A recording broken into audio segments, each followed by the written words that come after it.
Well, thank you. Today is a double header of lessons in how to stand upright when hit by enormous waves of social pressure. We're going to be talking right now about how to think through and react to Darwinian evolution pressure, where the pressure to conform is huge, even though scientific fact as well as biblical teaching is really pushing the opposite direction now against the current consensus. And then the other wave is an LGBT pressure to conform, even though once again the current prejudices go against human nature and biblical teaching. We'll talk about the LGBT wave at 5:45 with a visitor from Philadelphia as well as your own Professor Stephen Baskerville. I hope many of you will come. But right now we have the privilege of learning from Dr. Ann Gager. Ann received her bachelor's degree from MIT, did a postdoc at Harvard University, Ph.D. from University of Washington Department of Zoology. Her scientific work has appeared in Nature and the Journal of Biological Chemistry, other scientific publications. Those are terrific establishment credentials. And if we were conventional acolytes of Darwinism, we'd say, wow, this is great. We are so happy to have her today because she represents the best of American scientific education, best in terms of most prestigious. But then we might look further at her bio, and she is involved with the Discovery Institute, which is the worldwide leader in developing and explaining intelligent design theory. And she works as a scientist at the Biologic Institute. She's working to develop a new framework for thinking about the organization and origin of life. The idea this will actually yield new insights, novel approaches to biological research. And those insights and approaches, that work makes her a villain in the eyes of some. A hero to me.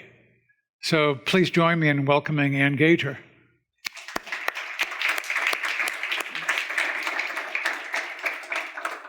And let's start with your past and your establishment credentials.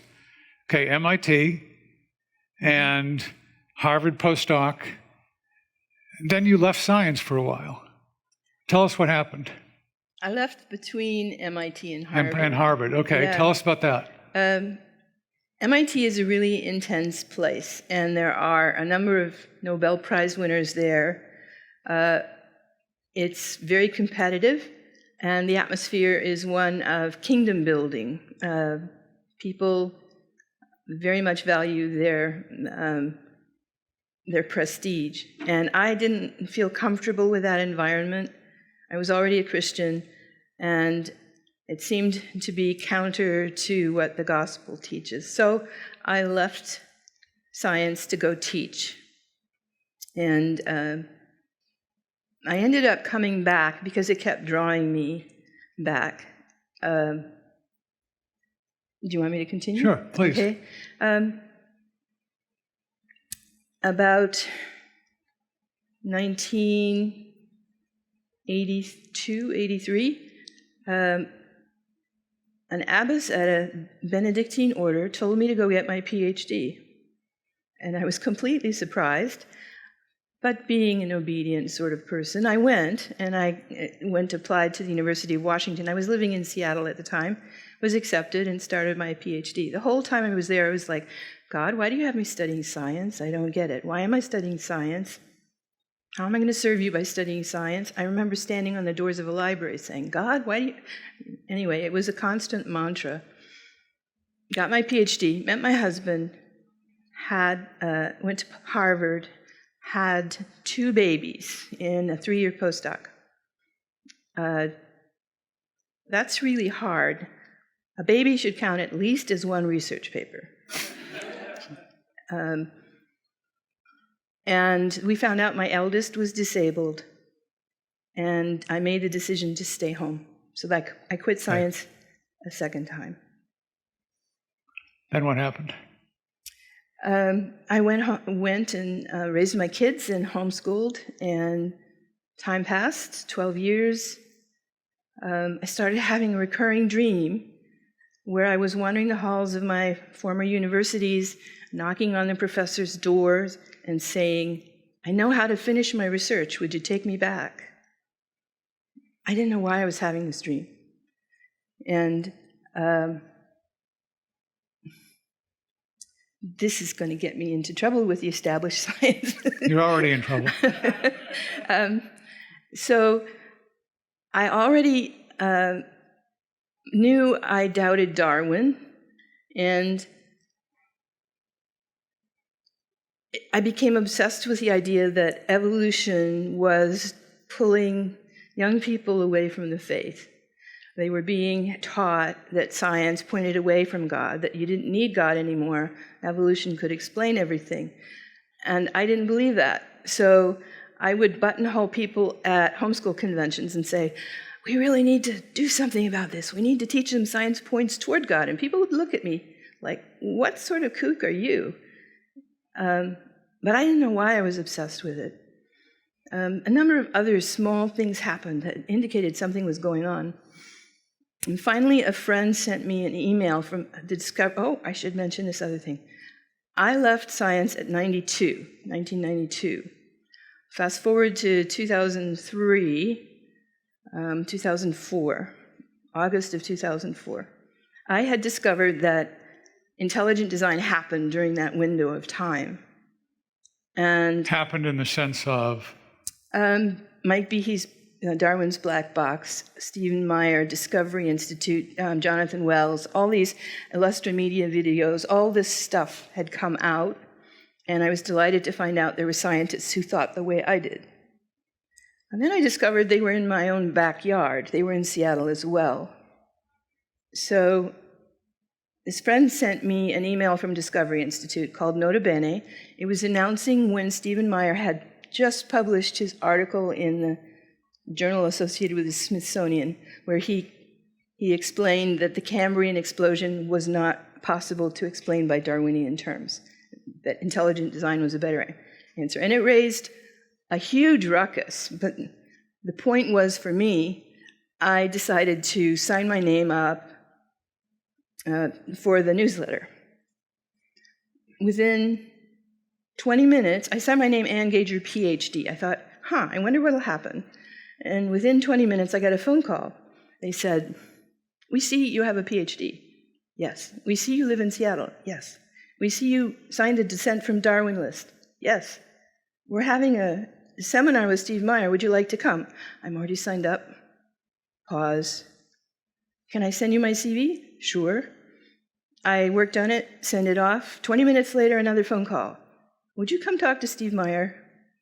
And to make the story shorter, within a couple of weeks, I was hired to do research, not knowing that Doug Axe had just returned from Cambridge to set up a lab, Biologic Institute.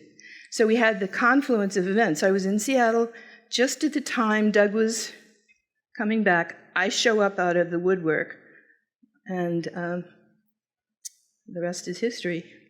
Yeah. By the way, just to back up a little bit here, I've known the Discovery Institute people for a long time. It really is an outstanding organization.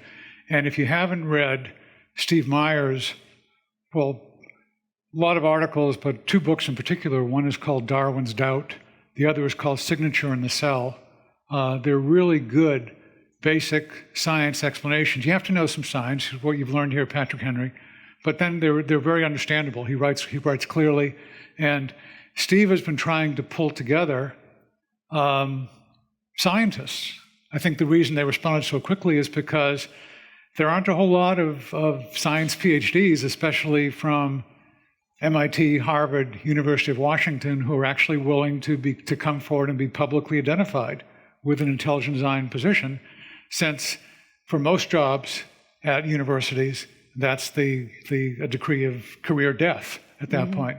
So they appreciate guts, I appreciate guts, and it does take a lot of courage to stand up at this point, since the current is running so strongly the other way, and since people who disagree are often not seen as, well, we're having a thoughtful scientific discussion here among scientists, but somewhere your brain has fallen out. That's the reaction that you got from yeah. some professors, right? She used to be smart. She used to be smart, yeah, and now what happened? But defenders of Darwin do acknowledge that life appears to have been designed, right? Mm-hmm. And then where do they go from there? Richard Dawkins says, biologists have to constantly remind themselves that life has the appearance of design, but it's not. Okay. It's evolved. Okay. Does intelligent design, to become a defender of intelligent design, does it depend on religious motives? No, actually. I know several people who became convinced of intelligent design and became Christian, but they were atheists when they started out. The most famous is Gunter Beckley. Just in the last few years, he's a German paleontologist, and he was asked to run an exhibit at Stuttgart Museum in honor of, I think it was Darwin's 150th for the publication of Origin of Species.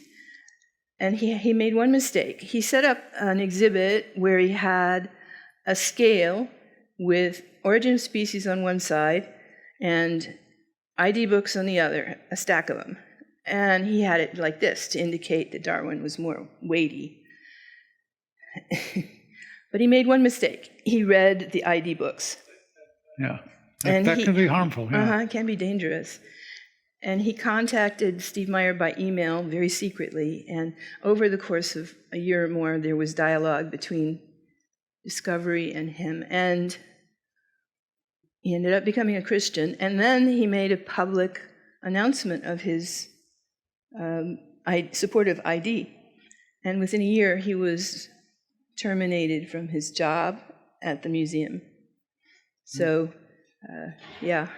Yeah, so there are lots of scientists who have very severe doubts about Darwinism, but they're, in a sense, in the closet. Mm-hmm. Coming out is very, very dangerous. Yeah. So one of the interesting things about Discovery is that, as compared, and I know some of you are familiar with Institute for Creation Research, Answers in Genesis. A year ago, there was a conference here, and some of you may have attended that. And they very much base their understanding on Genesis, on the Bible, and then they do scientific research to back that up. Discovery, in a sense, proceeds the other way. Discovery is science-based.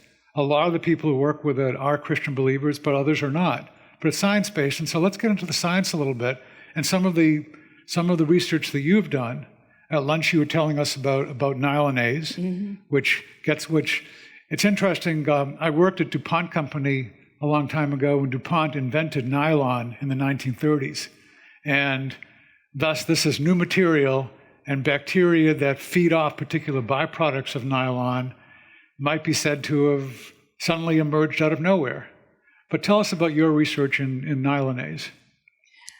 It was triggered by claims made by Dennis Venema in his book, Atom and the Genome, where he said that Nylonase proved it was easy to get a new protein from random sequence. And the reason he said that is because the theory was, a theory that was proposed by a very famous Japanese scientist, that there'd been a gene that did one thing, and there'd been a frame shift, an insertion of a nucleotide that shifted the reading frame for the protein, which made a new sequence, a new coding sequence, new protein, and that protein was able to digest nylon. Now, any of you who know anything about biology know that a frame shift is a radical change, and the idea that you could get a new protein from a string of previously useless DNA is remarkable, to say the least. So, but everybody took that. Oh, look, evolution can do magic overnight. And in other words, this new thing did not have to be intelligently designed, it just arose. Mm-hmm, it just arose. The sequence suddenly was able to perform a function. So I thought I would go look at the story and see how strong it was. And I discovered there was a whole body of literature by some other Japanese workers. They had taken the plasmid, the circular piece of DNA on which the gene for Nylonase sat, and analyzed extensively and discovered that an existing enzyme with 2 specific mutations in it could suddenly digest Nylonase. And that there were other copies of that gene and that lacked the mutations. And they had residual, very slight ability to digest Nylonase. So 2 specific mutations, and you've got a protein that can digest Nylonase.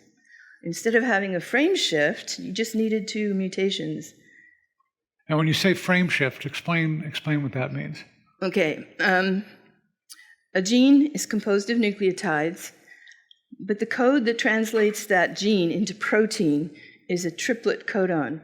So 3 bases mean 1 amino acid. So a particular sequence of bases means lysine or glutamine or histidine, etc. So if you read in one frame, starting here, 1, 2, 3, 1, 2, 3, 1, 2, 3, 1, 2, 3, you're going to get one sequence of amino acids.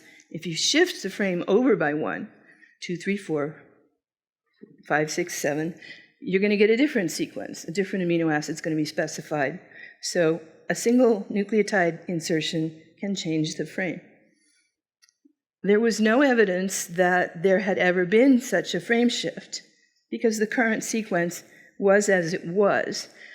The inference that there had been was because it was possible to get a frame shift and have it still code for protein. Most of the time, when you insert a nucleotide and shift the frame, you end up with a sequence with lots of stop codons, and the protein gets truncated. It's useless, broken into pieces. In this case, the DNA is such that 2 out of 3 frames have no stop codons. It's an unusual sequence. Okay. So what were you then, you then presented your research? I wrote it up on Evolution News, 3 or 4 different pieces, going through the whole story. Dennis Venema saw it and elected to change the subject. He didn't respond. So in other words, when initially this seemed to perhaps say you don't need an intelligent designer, you don't need God, and that got a lot of attention. They publicized it highly. Then what's supposed to happen in science is you come out with a theory, other people do research, maybe they prove it, maybe they disprove it, and so forth. You basically disproved that. And rather than the next step happening of, okay, this is important, and now we're going to look, and then there'd be more attention and more discussion, change the subject. Yeah. In fact, it's still the case that most places on the internet that I've looked don't have a clue that Nylonase is not, the story of a frame shift is false. But other intelligent design scientists have extended the story. John Sanford and Salvador Cordova just published a paper where they took what I wrote and then analyzed further to see if there was any place anywhere in the protein universe where they could find a protein coming from the sequence before the quote-unquote frame shift. They can't find anything like it anywhere. Okay. Do you think there'll be any reaction to that, or will it still be change the subject? It's not working for us, so let's not talk about it. And just ignore it. Just ignore it. So let's talk about another thing. You've probably seen at some point in newspapers or magazines that science has shown that there could not have been special creation of Adam and Eve, one couple from whom all of us are descended. Game, set, match. Couldn't happen. Tell us what you've been exploring in connection with that. Okay. Can I give a little background? Sure. All right. Please. Most of my scientific career seems to be involving people asking me questions, and then I start down a path. In this case, it was a philosopher who asked me, how strong is the evidence against Adam, the genetic evidence? Because everywhere it's been proclaimed we had to come from a population of 10,000. And it's led to people in the church suggesting there is no such thing as a historical Adam, and coming up with creative scenarios how to deal with that problem. And it's a challenge. So this philosopher asked me, and I said, I don't know, I'll go look.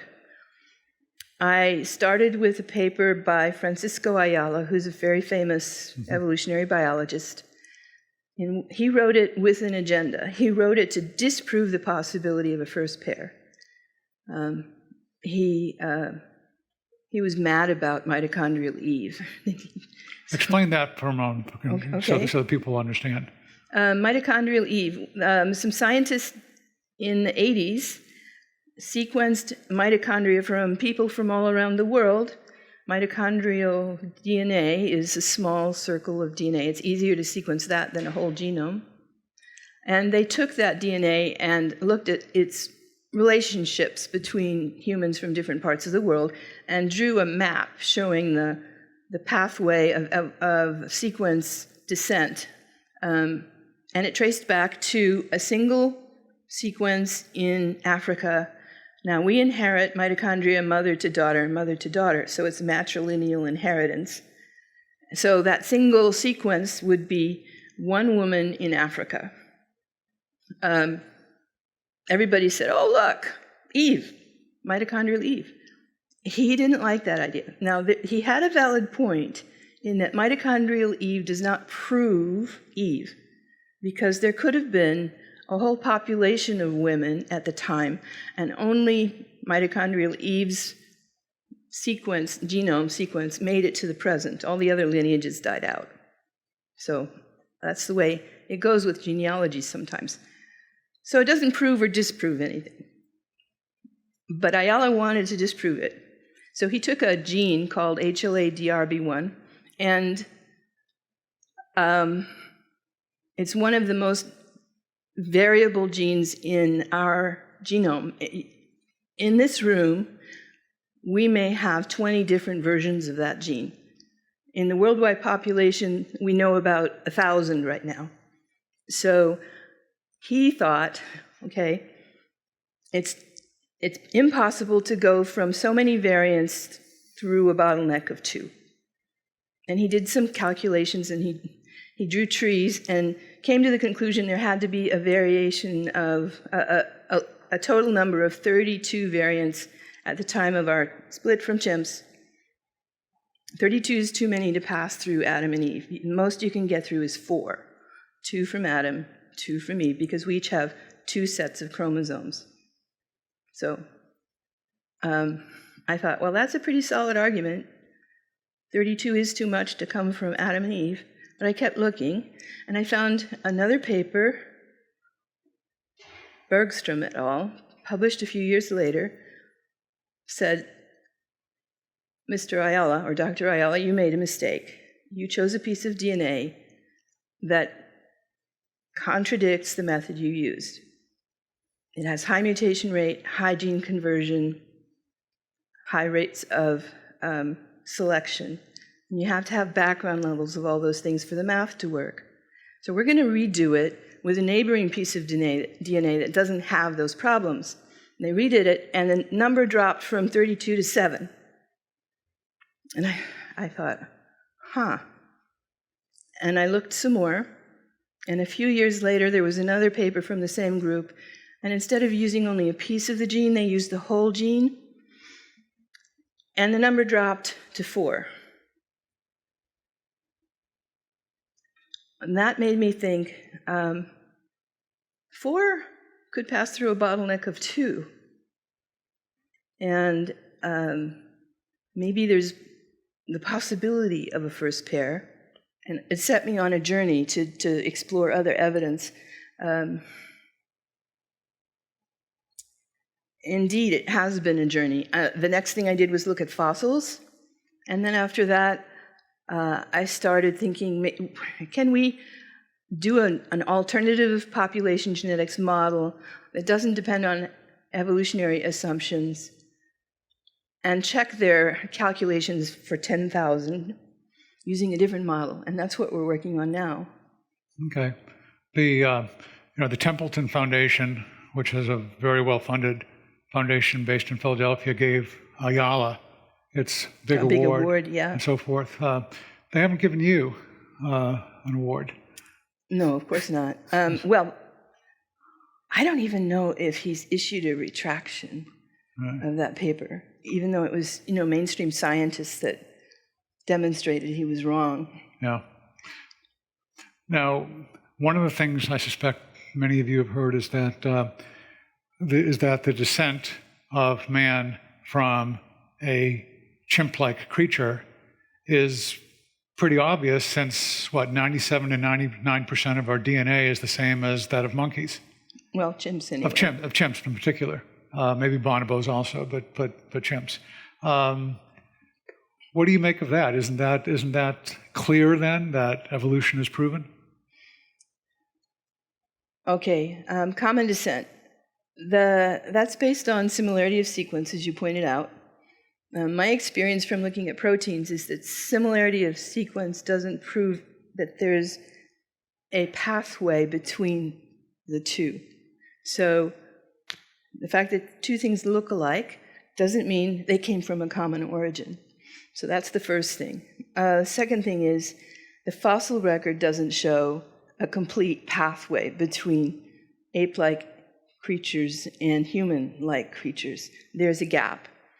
But no one's found missing links, basically. They have things they attribute to being intermediate, but it's usually just a jawbone or a piece of skull. And that's a lot of weight to put on one piece of bone.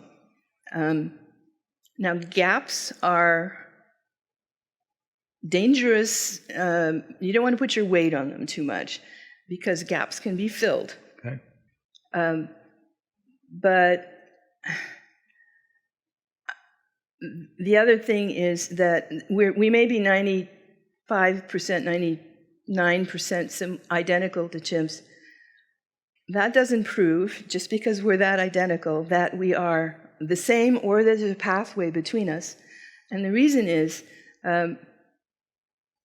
mathematical analysis says you can't get you can't get specific mutations in the number you need in order to have that transition take place. So mathematicians from Cornell, Durrett and Schmidt, did a mathematical model when they asked how hard was it to get a binding site in the DNA where it required only one mutation. How long would it take? It's called the waiting times problem. The waiting times problem. So they did the calculation, and the answer was it would take 60,000 years for a mutation to arise and 6 million years for it to become general in the population, fixed in the population. Now, 6 million years is how long we have to go from an ape-like ancestor to us. So that's just one mutation. If you need two coordinated mutations, it takes 216 million years. And the idea is that you have to have these mutations coordinated, appearing in the same individual. Simultaneously in the same individual. Okay. Yeah. Now, another group from Harvard, Bramble and Lieberman, looked at Homo erectus from 2 million years ago and Lucy from 3 million years ago. She's Australopithecine. How many changes you'd have to make to the skeleton to enable Homo erectus to run? 16 changes, anatomical changes. That's a minimum estimate. If you can't get enough, you don't have enough time to get 1 or 2 mutations, how are you going to get 16? And 16 mutations is an absurdly low estimate for how many mutations it would take to get change to the spine, change to the pelvis, change to the legs, the feet, the rib cage, the skull, etc. It's just absurd. Yeah, another book, if some of you might want to look at, along with Steve Meyer's stuff, Michael Behe's book, Darwin's Black Box. Mm-hmm. And essentially, at least as I understand it in my non-scientist way, Darwin basically saw cells almost as Lego blocks. And he did not know that actually they are incredibly intricate, tiny factories. I mean, they're just amazing. Yeah. And so the knowledge we have right now is far exceeds what Darwin understood 159 years ago at this point. And again, that's something that conventional Darwinist scientists really don't want to reckon with. Right. So tell us about, but before we leave the DNA and the difference between chimps and humans and so forth, tell us about where you were mentioning at lunch about butt and so forth. And then also tell us about men and women and so forth. But anyway, go ahead. Please, those are two good stories. Okay. The illustration I used to show why it is possible to get a large change from a small number of pieces of DNA. There's a short virus-like sequence in our genomes, thousands of copies. 7,000 of them are human-specific. Then there's a longer piece of DNA called signs that is also present in our genome in large amounts, and 1,800 of them are human-specific. Now, imagine you have two copies of a book, identical books, and you had 7,000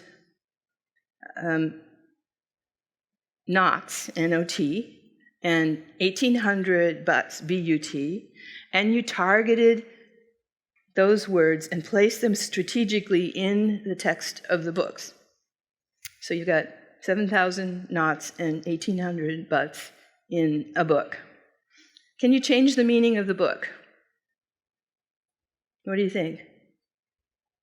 By moving around just those butts and those knots. Well, a simple example. Jesus said on the cross, "It is forgiven."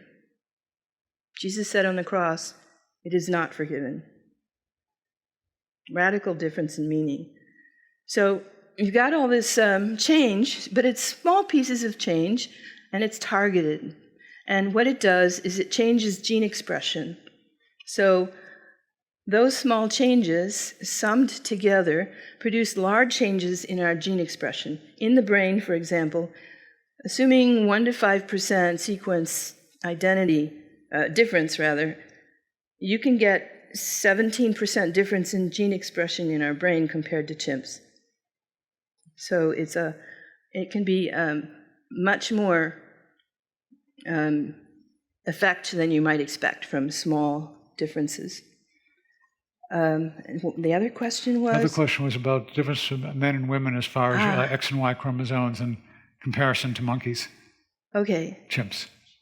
Big surprise.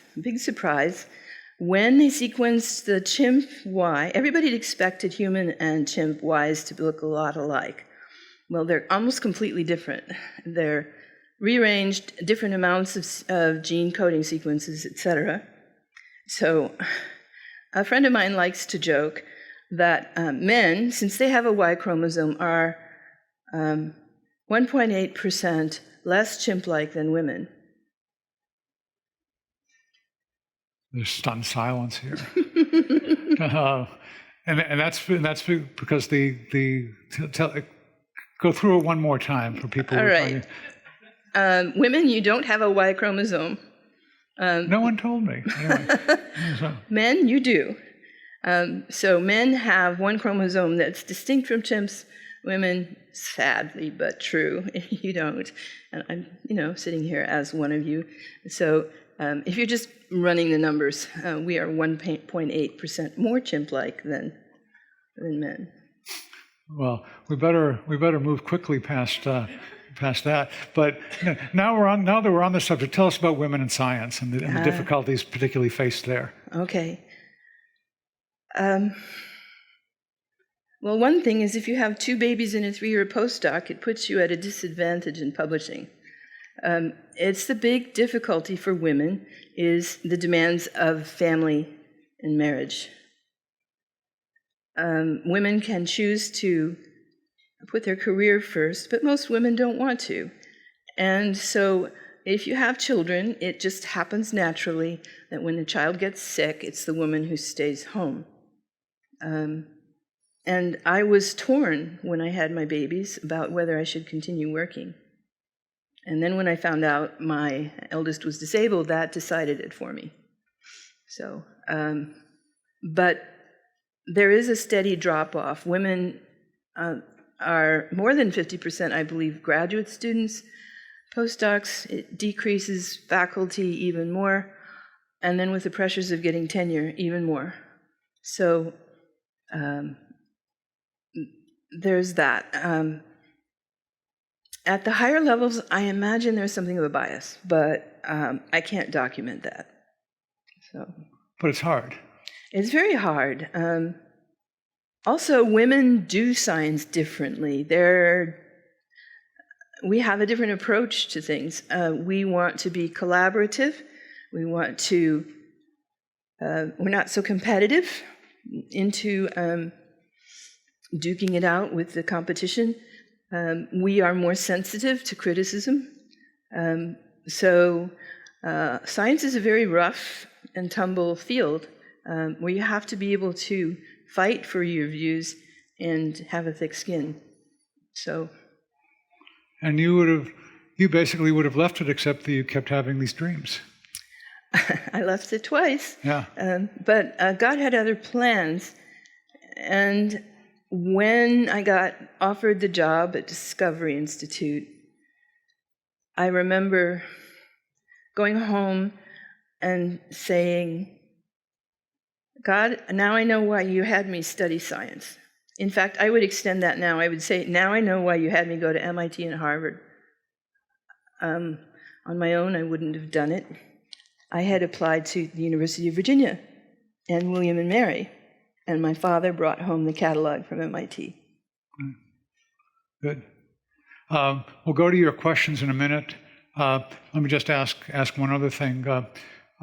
What do you think? Well, let me ask, because the Templeton Foundation really funds very well some projects designed to get people in churches moving towards their Darwin position.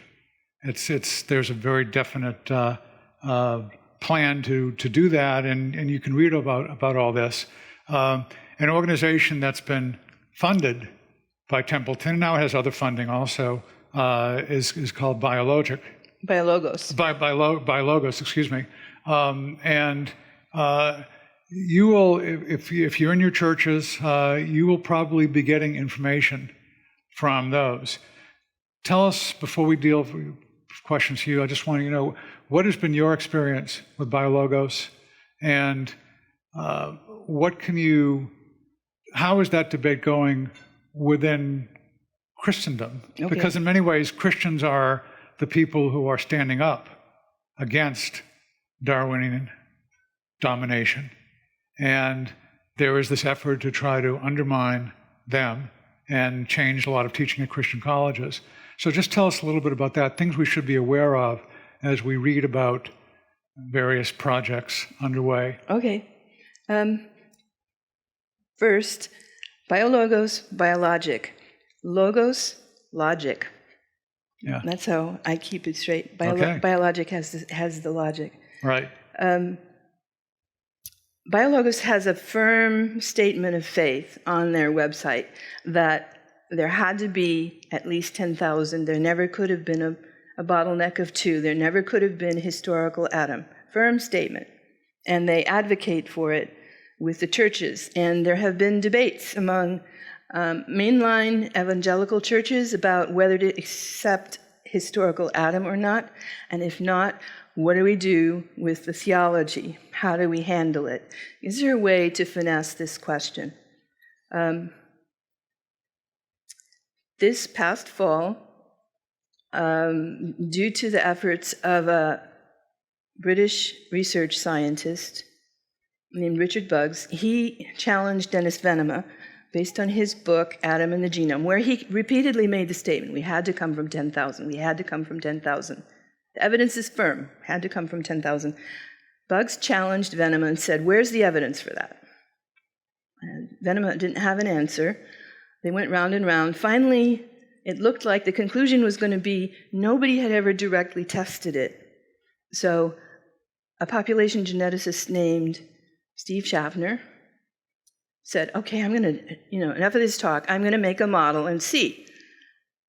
Now, there was a really surprising result. His model said it's possible there could have been a first pair before 500,000 years ago. So that was a shock, because that means they have to change their statement. They can't say there never could have been a first pair. It's possible a long time ago. Another scientist said, well, that can't be right. I'm going to use another method and test it. And he went and tested it. And lo and behold, he came up with the same number, 500,000 years. And then he said, there's another method I can use. So he went and tried that. And that method fell through. Now, he is advocating from sort of within Biologos to get them to recognize that there could have been a first pair. And it's causing some turmoil, because that means a revision of their statement and all the things they've taught to churches. There are books, many books written saying we couldn't have come from a first pair. Yeah, and keep in mind, I mean, there are two ways this is being discussed. Those of you who heard Nancy Piercy yesterday, she was talking about kind of an upper story and a lower story, and the idea that science is based on fact, and then faith is based on whatever else, but the science trumps faith, which again, in terms of the Bible, is really not true. I mean, I think as Christians, we look to the Bible as our fundamental explanation of what the world is. Right. We go from there. But what's interesting from Discovery, and I think useful particularly from Discovery, is that it doesn't rely on that, even though that is a valid thing to rely on. It's science. It's science versus science. And the people who are conventional Darwinists at this point, or what are called theistic evolutionists, don't want to agree or understand that it is science versus science. They want it to be science versus faith, or perhaps science versus stupidity, but it's really not. It's science versus science, and just be aware of that. And now, keeping that in mind, if you have questions about the science of it that you could ask Anne, please, we have a microphone that'll get around to you over there, and just raise your hand. And I suspect there are a lot of questions out there, so ask away. Don't be bashful.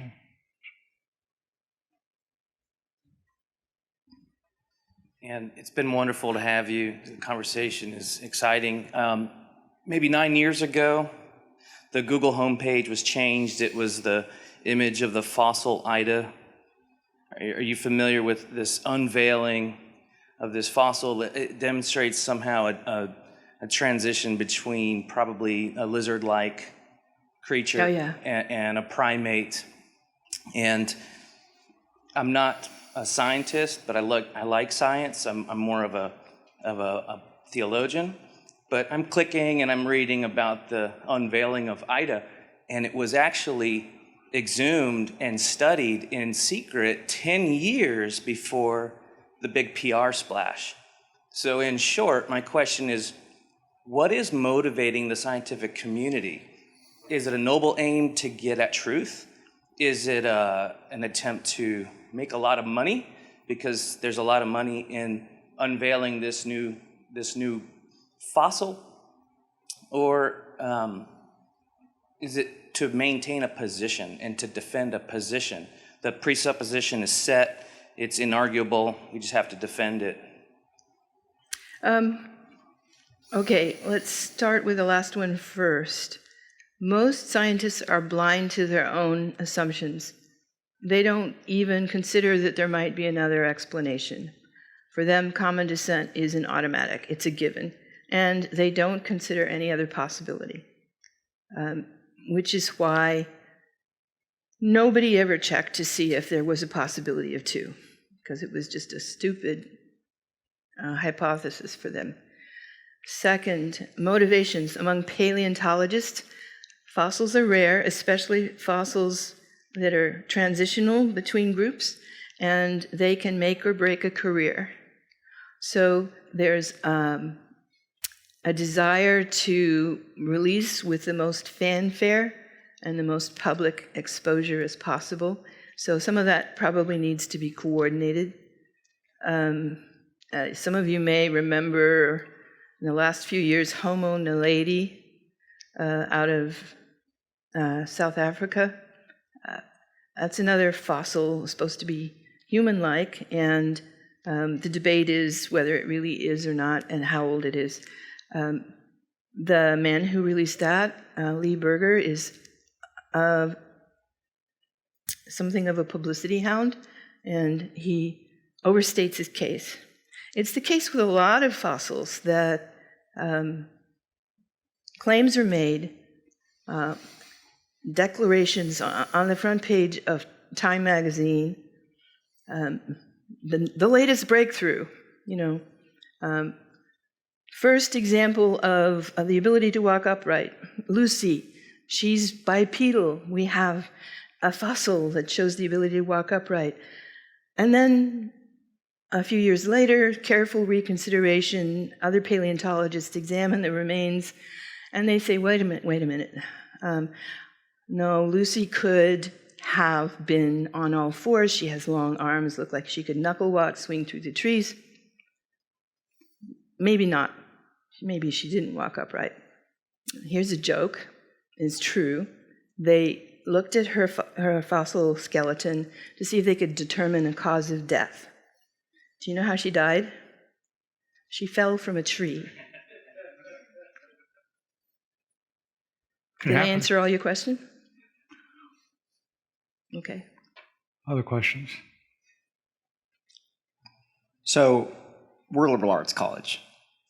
I know of one student here that plans to go into science. He's actually going to med school. But for the rest of us, I'm having a hard time keeping up with the things that you're talking about because they're mainly scientific in nature, right? Yeah. What I'm concerned about is I think that your arguments are both relevant and they're important about learning how the academic world treats creationism. Yeah. What are some ways, practical ways, that I, as a journalism student, right, can have access to information that would educate me on the topics that you're talking about? That's a good question.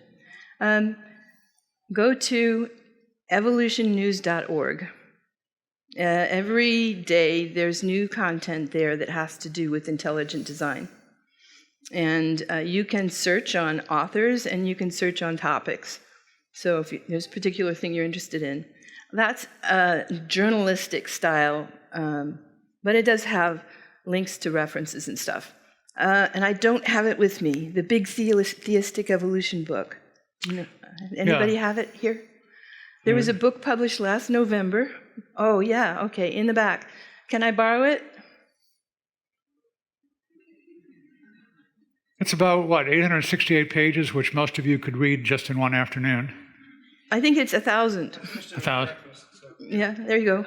We call this the Great White Whale. It's a comprehensive book. It's got science, it's philosophy, and religion, so it should cover all the bases. It's aimed at a critique of theistic evolution specifically, so it's a scientific, philosophical, and theological critique. It's not pumping theistic evolution. Edited by J.P. Moreland, Stephen Meyer, Chris Shaw, myself, and Wayne Grudem. So there's some big names in evangelical circles. And there's chapters on human origins that discuss a lot of what I talked about today. Nylonase isn't in here, but that's at Evolution News.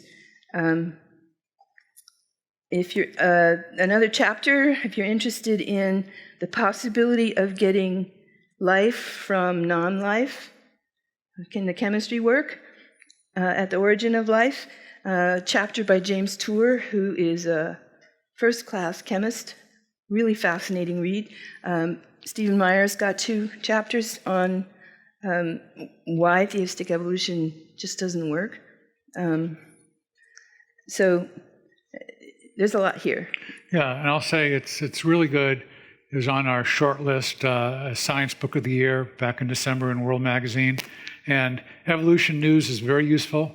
I can also suggest if if you go to the World Magazine website, WNG.org, once a week we have about 10 roundups on different areas of thought and action and so forth. And one of them is called Origins, and tries once a week to synopsize 3 or 4 of the big developments of the past week in looking at these types of questions. Yeah. So, other questions? Thank you very much for coming today. I had a question about the DNA record and the flood. With the flood, we believe that the worldwide flood wiped out everybody except for Noah and his sons and their wives. Does the DNA record show that there was a bottleneck again, and then we had more people once again? Does the DNA record show anything like that? We are in the process of testing all kinds of scenarios, asking whether the DNA record shows origin in Africa or in Palestine, whether it shows a bottleneck afterwards in Noah's case, what age Adam might have come. There are a lot of different variables we can test. Were people tribal and migrating a lot, intermarrying some? Were people all gathered in one place and then dispersed?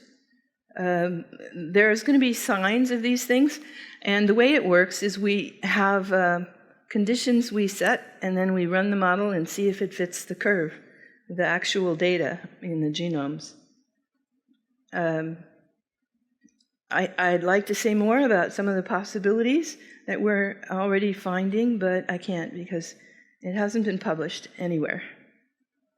And to say more would be speculative. But there are clear things we can look for, signs that it's real, and that is if it matches current data. And we have some other predictions too.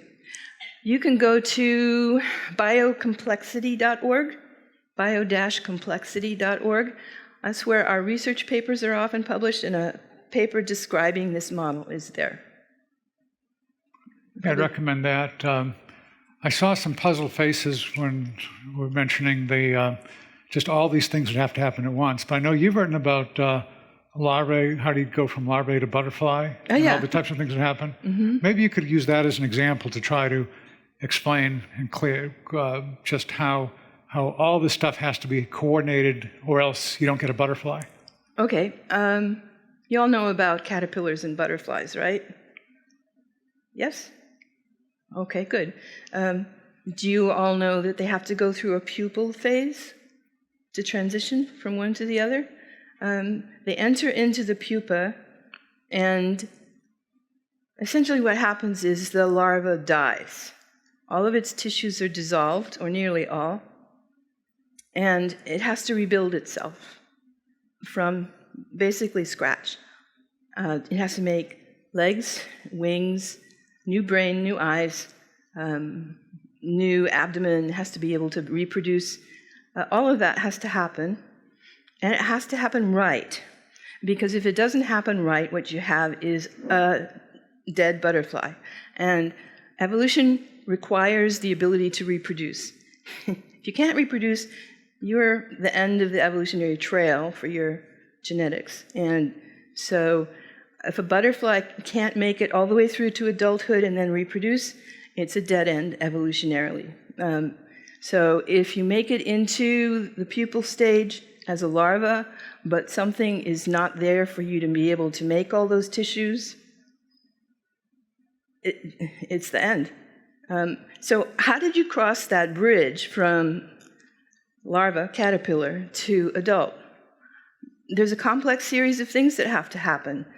Genes that have to be turned on, tissues that have to be made, connections between the brain and the new tissues have to be formed in order for you to have a functional adult. The movie we made, Metamorphosis, talks about monarchs, and there's even more incredible things that have to be right for monarchs to reproduce. They have a short life cycle all through the summer, but then they have to migrate to Mexico to stay warm and come back in the spring. How they know where to go, we don't know. They haven't learned from anybody else, they just have the instinct to do it. If something in the brain doesn't wire properly, how are they going to know where to go? How are they going to, find the flock and find their way back? It's a remarkable thing, and if you haven't seen that movie, I recommend it. And I think some of that, some of the books, movies may be in the library over here. I can't stress, I'm coming at this as a non-scientist, but I can't stress how important this is, not just for science by itself, but for theology and everything else that goes on, because it's been said that Darwin's evolutionary theory made it possible to be an intellectually satisfied atheist. And without that, atheism does not have a leg to stand on, and that's why I think it is so tenaciously held to, because it's absolutely essential to an atheistic worldview if you're going to make sense of anything. So it's really important. I'm so glad that Anne is fighting this very good fight against huge odds. I hope you'll all read evolutionary news and evolution news and support what she does. And please join me now in thanking Anne for being here and applauding her for her guts.